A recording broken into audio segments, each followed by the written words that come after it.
Hola queridos amigos, nuevamente con ustedes el doctor Maximiliano Moreno Hidalgo, el médico que trabaja en la avenida Amazonas N21217 y Roca en la ciudad de Quito y que ofrece atención médica con medicina científica, con medicina natural y con medicina aborigen.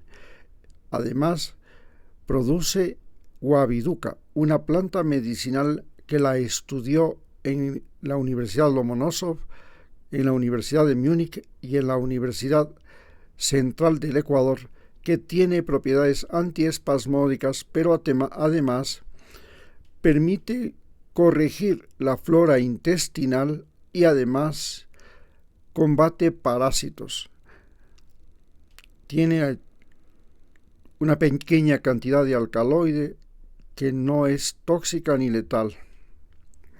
Bien, hoy analizaremos qué es lo que está pasando en el continente americano respecto a la salud y la vida en el continente americano. Habíamos analizado que en Estados Unidos el problema de salud se ha convertido en el principal problema de la población. La salud en Estados Unidos es extremadamente cara. La persona que no tiene un seguro social prácticamente está a merced de las enfermedades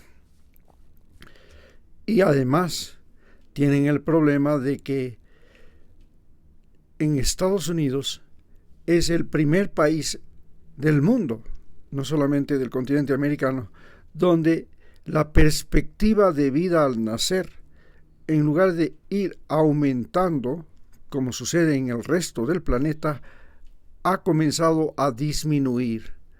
Los factores que hacen pensar que esto es posible tienen que ver mucho con el fentanilo, porque la población se ha vuelto adicta al fentanilo.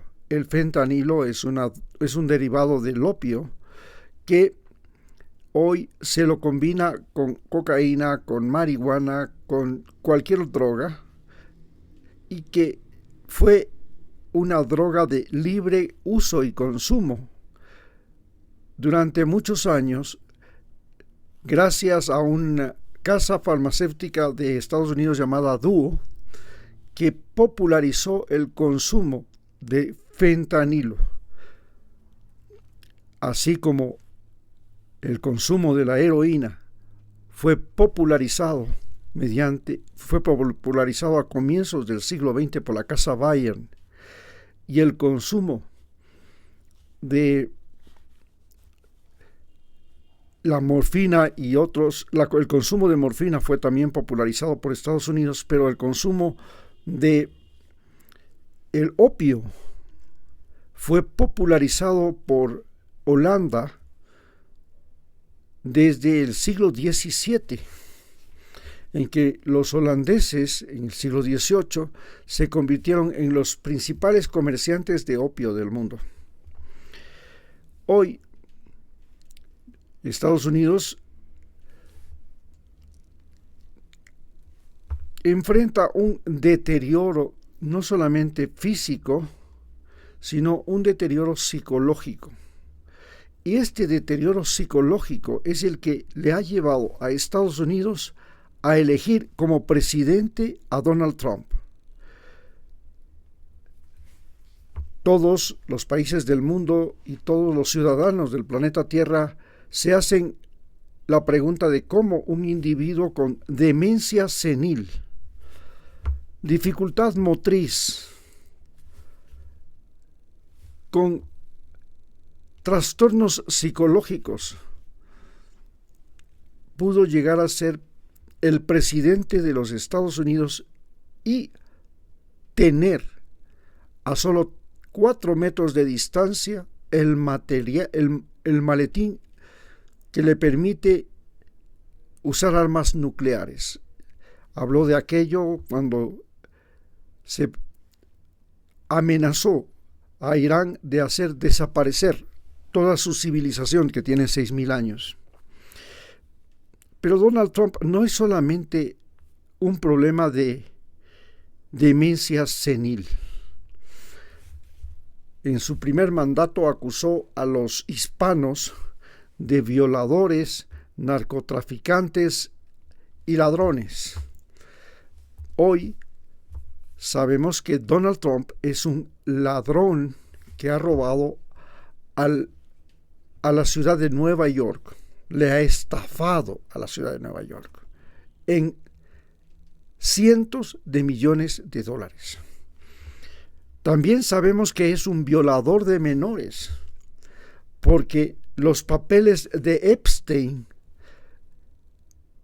demuestran que él utilizó a Epstein y toda su estructura de captación y mecanismos para prácticamente forzar a menores a tener sexo. En este momento, Donald Trump se enfrenta a 3 problemas bastante serios.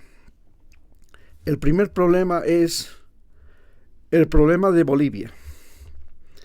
En Bolivia, Donald Trump logró poner al presidente Rodrigo Paz, hijo de Jaime Paz Zamora, el presidente del partido Movimiento Izquierda Revolucionaria, que un día fue uno de los más activos movimientos de izquierda en Bolivia, en Chile y hasta en Ecuador. Rodrigo Paz tomó las medidas recomendadas por el Fondo Monetario Internacional,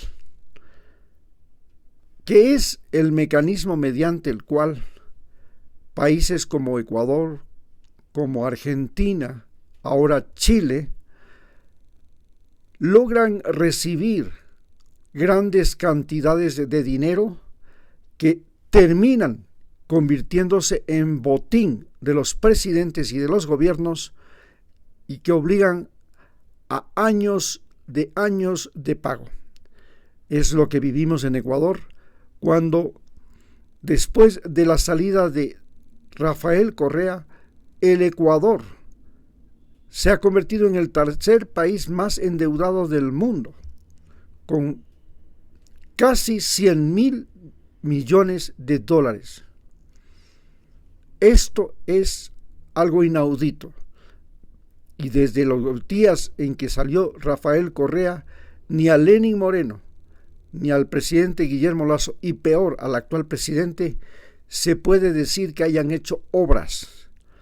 Por lo menos en el periodo de Rafael Correa, los ecuatorianos pudieron ver carreteras, hospitales, escuelas, inclusive becas para 20,000 estudiantes que fueron a estudiar en las 100 mejores universidades del mundo. Hoy, Donald Trump también se enfrenta a la situación de Cuba. Y por supuesto, Donald Trump y el gobierno de Estados Unidos acusa a Evo Morales de violador de menores. Pero Donald Trump sí ha sido un violador de menores. En el caso de Cuba, mantiene un bloqueo que está llevando a Cuba a la hambruna, por lo que México ha hecho ya convoys humanitarios para salvar a ese país de la desnutrición.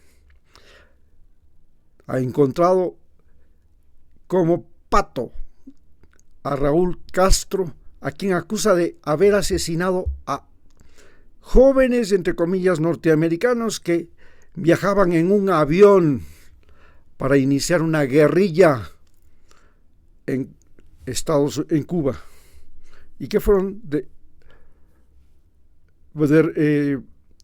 su aeronave fue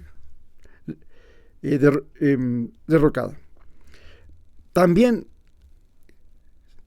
Donald Trump se enfrenta a la derrota en Irán. Esta derrota en Irán le hace a él culpable de crímenes de guerra, como el crimen de guerra que cometió al asesinar en una escuela a más de 100 niñas. Y en una guerra no legal,